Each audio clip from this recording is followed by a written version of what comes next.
Graça e paz, amados, voltando aqui sobre o assunto abominação ao Criador, parte 5.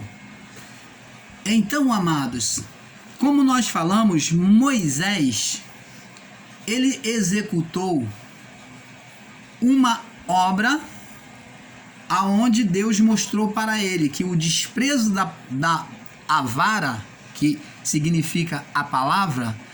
Lembra que o salmista Davi falando, quando ele falou que o Senhor era o pastor dele, ele falou assim, que a vara do pastor, ele falou, a tua vara e o teu cajado me consola. Será que uma vara pode trazer consolo realmente para a pessoa? Para a pessoa? Não. Mas a vara que o salmista estava dizendo, que dava segurança, que consolava ele, que dava segurança a ele, era a palavra de Deus. E aqui nós vemos a vara de Moisés, onde Deus mostra para Moisés e manda ele jogar sobre o chão, jogar sobre a terra, sobre o chão, sobre o pó. Então, quando ele joga, a vara se transforma em serpente. E Moisés fugia dela. Então eu estive explicando e torno a explicar que o que Deus quis mostrar para Moisés, nós vemos uma figura aí que aconteceu lá no Éden, com Adão e Eva.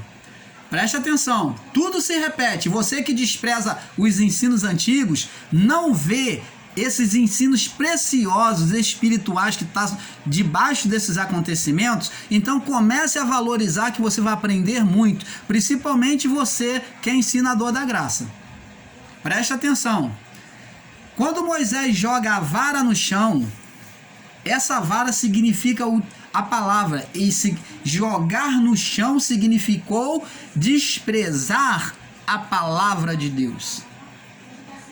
E a palavra de Deus, uma vez desprezada, ela se transformou, a vara se transformou em serpente. Condenação, maldição. E jogou aonde? No pó. Quando a vara, a palavra de Deus, está dizendo ali, a vara sobre o pó, sobre o chão.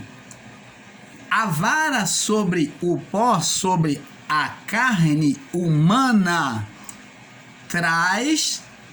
traria condenação. Foi o que aconteceu no Éden. Está tudo interligado. A vara, a palavra que foi desprezada, a palavra de Deus desprezada, sobre o coração humano, sobre a carne, sobre o pó, trouxe a manifestação do mal, a serpente, a condenação. Você está entendendo, amados, esse mistério? O canal Luzes da Graça está aqui para isso, para buscar fazer você entender esses mistérios, mergulhar na palavra de Deus e entender ela por completa, não de forma parcial. O canal Luzes da Graça não está aqui para estar dando palavras a conta-gota, não, mas está para você mergulhar. E eu gostaria que você mergulhasse nas Escrituras comigo. E vamos agora ver outro acontecimento. Depois que Moisés, a vara transforma em serpente, Deus ensina Moisés a pegar, a dominar a serpente. Então preste atenção, Deus ensina Moisés a transformar a maldição em bênção, a dominar o pecado, a dominar o pecado. Deus fala, ó, pega ela pela cauda. Ei! Agora é para você, ensinador da graça. Você que despreza os escritos antigos. Deus ensina que para Moisés dominar o pecado, dominar a condenação, Deus ensina a ele que tem que pegar pelos escritos, pelos ensinos antigos, por trás, pela cauda, pelo final dela. Como que você, ensinador em graça, vai desprezar os escritos antigos? Se Deus está ensinando Moisés que para se pegar, dominar o pecado, a serpente, a condenação, ele tinha que pegar pela parte de trás, pelo passado, pelos escritos antigos, para ela se transformar mais uma vez em bênção, em vara. Glória a Deus. Se você não pode entender isso, amado, eu sinto muito, mas é revelação do Pai. Se você não entende, outro vai vir e vai entender, e depois você vai ficar como tardio. Vamos agora, outro mistério para você que talvez nunca enxergou. Você do sistema religioso, você pregador em graça. Depois desse acontecimento da vara, Deus manda Moisés agora colocar a mão no peito. E Moisés pega e coloca a mão no peito. E ele diz: tira a mão, Moisés. E quando Moisés tirou a mão de Moisés estava leprosa. Por que que isso aconteceu? Por que que isso aconteceu? O que que houve, né? O mesmo Moisés, o que que Moisés fez? Não, Deus estava mostrando para Moisés, ó, quando ele botou a mão no peito tem o quê? O coração. Do coração, de tudo que se deve guardar, guarda o teu coração, porque dele procede as fontes da vida. As fontes da vida. Que vida? Vida aqui, o vida humana. Procede as fontes da vida. E do coração humano, do homem, procede o bem e procede o mal. Quando Moisés botou a mão no peito, ela saiu leprosa, saiu má. E a lepra significava o pecado, a maldição. Vamos ver aqui no livro de... Vamos ler aqui no livro de Levítico. Levítico, capítulo 13. Levítico, capítulo 13. Levítico, capítulo 13. Diz assim: as leis acerca da praga da lepra. Falou mais o Senhor a Moisés e Arão, dizendo: quando um homem estiver na pele da sua carne inchação, ou pústula, ou mancha lustrosa na pele da sua carne, como a praga de lepra, então será levado a Arão, que era o sacerdote, ou a um de seus filhos e os seus sacerdotes. E o sacerdote examinará a praga na pele da carne, se pelo a praga que se tornou branco, e a praga parecer mais profunda do que a pele na sua carne, a praga é de lepra. Então, tá vendo que se parecesse mais profunda do que a pele, seria a lepra. O sacerdote examinará e declarará por imundo, seria condenado leproso, imundo. Então, você tá vendo aqui, amados, aqui no livro de Gênesis, capítulo 4 também, Gênesis, capítulo 4, nós vamos ver aqui, 4, no verso 6 e 7. 4, 6 e 7. Diz aqui: disse o Senhor a Caim, olha só, presta atenção: por que tiraste? Por que descaiu o teu semblante? Se bem fizeres, não é certo que serás aceito?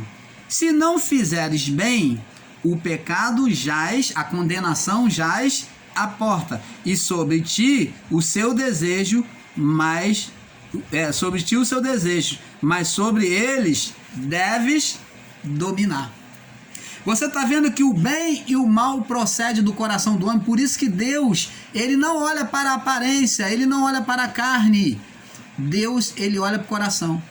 Não adianta querer enganar Deus com obras caridosas, com jejuns, com orações, com sacrifício, com subida de monte. Você do sistema religioso, você do meio evangélico, não adianta subida do monte, não adianta ficar calejando o joelho no chão. Não adianta você pegar um montão de pedido de oração dos irmãos e subir monte para poder orar. Não adianta você querer ser a Madre Teresa. Não adianta, porque Deus, ele vê a intenção do Espírito. E vamos ver aqui. Para Deus, as nossas ações, presta atenção nessa palavra que eu coloquei aqui. Para Deus, as nossas ações são determinadas, para Deus, as nossas ações são determinadas pelas intenções. Por isso é que a salvação não é feita por obras. Então, para Deus, as nossas ações são determinadas pelo que acontece aqui. Então não adianta, Deus, ele vê aqui, ó, as intenções do coração, e não a obra que eu faço, não o que eu fiz. É como o fariseu que chegou entre a oração do fariseu e o publicano, que o fariseu chegou diante de Deus e falou assim: ó Deus, olha para mim, que não sou como esse publicano, eu oro 2 vezes por dia, eu faço jejum 2 vezes por dia, eu dou o dízimo. Olha, o fariseu, ele colocava o quê? A doutrina dele como justificação, as obras dele como justificação, e Deus não vê as obras. Então ele buscou usar as obras para justificar-se diante de Deus. Quando Deus vê, é a intenção do coração. Você vê que ele, já na sua oração, ele tinha um espírito de condenação contra o seu próximo. Olha só que oração contrária. Ele estava orando, mas estava sendo comparativo com o publicano. Não sou como esse pecador, porque eu dou o dízimo. Eu jejuo 2 vezes por dia. E aí? Para Deus, nada disso interessa, porque Deus, ele sonda o coração, ele vê qual é a intenção do Espírito. Efésios capítulo 2, verso 8. Vamos lá, Efésios 2, 8. Efésios 2, 8. Efésios capítulo 2, verso 8. Diz assim: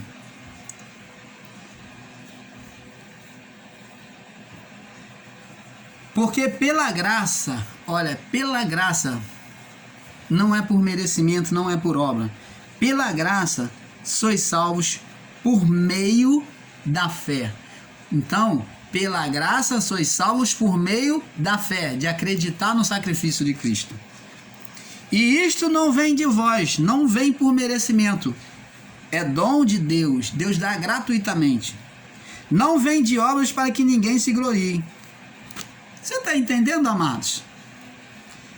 1 Coríntios, capítulo 11, verso 28, para nós terminarmos este assunto. 1 Coríntios, capítulo 8, verso 28. 1 Coríntios 8, 11, 28. 1 Coríntios 11, 28. Diz assim: examine-se, pois, o homem a si mesmo, quando ele fala da ceia, né? Então, você vê que o homem tem que se examinar na sua mente, e assim coma do pão e beba do cálice. Então, aqui, quando ele falou em referente à ceia, que Paulo estava escrevendo o que Cristo ensinou, ele falou: examine o homem a si mesmo. Então, você vê que Deus, ele olha o homem segundo o Espírito, o coração, e não tem nada a ver com carne, por estar de batom, por estar sem batom, por estar de bermuda, por estar de short, de camiseta, de biquíni. Deus não se preocupa com isso. Você, para Deus, é a mesma pessoa no corpo. seja nu ou pelado. Porque quando Deus buscou Adão e Eva, ele não falou, vocês estão peladão. Não. Ele falou, quem te fez saber que estava nu? Porque Deus não olha a carne. Por isso que Deus falou, Adão falou, Senhor, ouvimos a tua voz soar no jardim e tivemos medo como nós estávamos nus e nos escondemos. E Deus falou, quem te fez saber que tu estavas nu? Sistema religioso, principalmente o evangélico. Você que pega a doutrina de vestes, você que pega a doutrina de corpo, de não poder usar brinco, de não poder usar batom, de estar regulando as vestes da pessoa, de a pessoa não poder usar pulseira, de não poder usar brinco, batom, colares. Olha só, Deus perguntou a Adão e Eva, quem fez vocês saber que estava nu? Aonde foi que Deus condenou Adão e Eva por estar nu? Deus nunca olhou a aparência, é isso que quer dizer. Deus não olha a aparência do homem, como ele descreveu por meio de Samuel. Deus, ele olha o espírito, o coração. Deus não trata com carne. Deus não olha para a carne. Deus não vê nenhum defeito na carne. Por isso que ele trouxe a carne de volta. Senão, após o juízo, ele tinha feito tudo novo. Por que que Jesus, quando glorificado, venceu a morte, venceu toda a condenação? Porque quando ele voltou e estabeleceu um novo reino, ele não desfez a carne humana e trouxe tudo novo no corpo? Porque no corpo, Deus não tem problema com o corpo, com a carne, o corpo. O problema de Deus é com o espírito, o coração do homem. É o que nasce, porque é onde Deus nos vê, pelo espírito. É pelo espírito que Deus nos vê, e não pelo corpo físico. Então, com o seu corpo, torno a dizer, você pode fazer o que você bem entender. Você é responsável pelo seu corpo. Cada um faz. Existem mulheres aí que colocaram silicone, eu vi em fotos aí, nas suas nádegas, estava um buraco. Porque colocou silicone, e o silicone vazou e aquele silicone destruiu ela. Está em carne viva, já no osso, nas suas nádegas, um buraco que dava para enfiar a mão. Você via aquela carne totalmente, isso tudo preço da vaidade.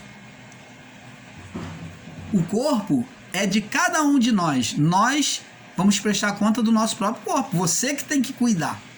Se você faz uma má alimentação com seu corpo, você vai gerar a morte mais cedo no seu corpo. Se você pratica a glutonaria no seu corpo, além de ser um ato espiritual maligno, você ainda está prejudicando o seu corpo. Então existem várias coisas no corpo que o homem faz que destrói, mas a pessoa, o crente não bebe cerveja, beleza? Ele condena a cerveja, a loirinha, a geladinha, não bebe vinho, mas ele se enche de refrigerante, cheio de química, muito mais prejudicial do que a cerveja, e ele está matando o corpo dele. E você vê que essas pessoas, elas são tendenciosas a engordar, principalmente as mulheres engordam por causa dessas químicas. Então tem uma festa do chamado crente em que bebe-se muito refrigerante e come muito. Aí o que a pessoa está fazendo? Está fazendo pior do que aquele que diz que não é cristão ou crente e ela está se enchendo de refrigerante, prejudicando o corpo, o templo de Deus, a morada de Deus. Aí a morada de Deus vai para o cemitério mais cedo. A morada de Deus vai para o cemitério mais cedo, o espírito vai ver Jesus mais cedo. Se você quiser ir ver Jesus mais cedo, se você quiser sair desse corpo mais cedo, você pode aplicar no seu corpo tudo aquilo que é danoso. Se encher de refrigerante. Eu não bebo, irmão, só bebo refrigerante. Mas se você não souber controlar, beber você vai estar prejudicando o seu corpo.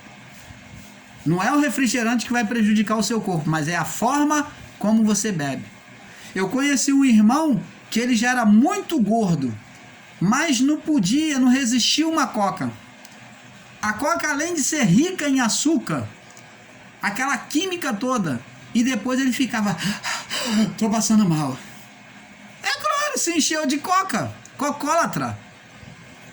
Ele estava destruindo o templo de Deus. Aí depois a pessoa vai culpar quem? O diabo. Esse é o diabo, tá roubando a minha saúde. Aí bota a mão na cabeça, bota a mão na tua cabeça, fala e sai, e sai. E o que adianta? Sai e ele, na hora do refrigerante, entra. Ou em cerveja demasiado e entra. Tudo, amados irmãos, é controle. Deus não te condena a nada, o corpo é seu, mas tudo você tem que ter controle. Paulo diz para Timóteo que tinha problema de estômago, úlcera no estômago. Ele falou para Timóteo, bebe um pouco de vinho, mas bebe também um pouco de água. A palavra de Deus, quando falava acerca do episcopado, falou: é necessário que aquele que almeja ser episcopado, a vida ministerial, não seja dado.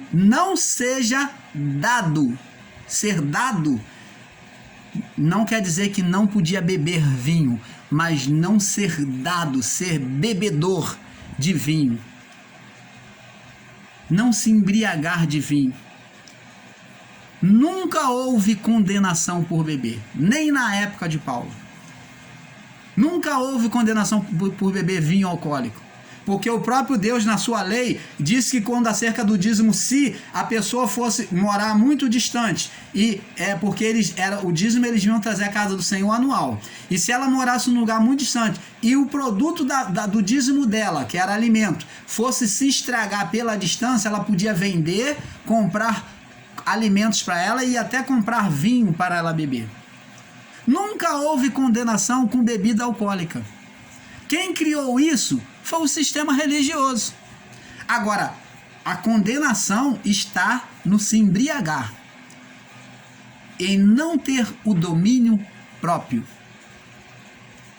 Tudo que você faz aonde não entra o domínio próprio é condenação.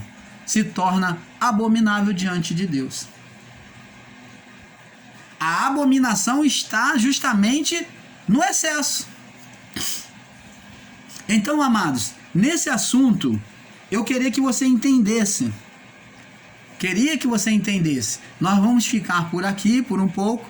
E eu tendo novas coisas, eu vou postar mais coisas para vocês, tá bom? Então, eu desejo o melhor de Deus a cada coração. Isso tudo é para que você tenha entendimento da palavra.